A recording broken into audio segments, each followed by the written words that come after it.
Жылдан жылға ашық полияға егін егу қиын болып баратыр. Ауа райы қолайсыз болып. Енді жел тұрып жатыр бізде. Қараңыздар, мына жерде.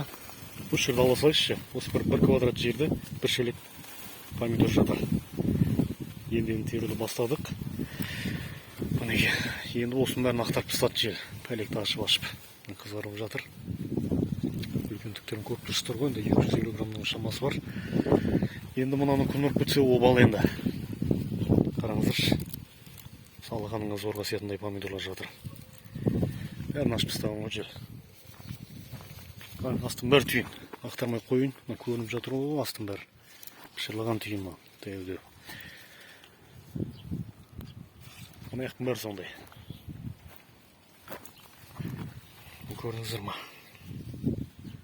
Осыны енді күн ұрып бітсе бәле. Енді қайсы бірін шөппен жауып шығасың енді. Оңай емес оның бәрі. Қызарып жатыр астың бәрі. Дәрліктер көрініп тұр ғой жақандай екен.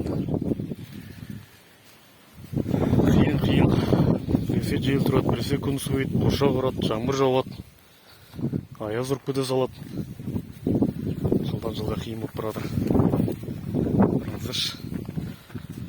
Жүма көрініп қалады.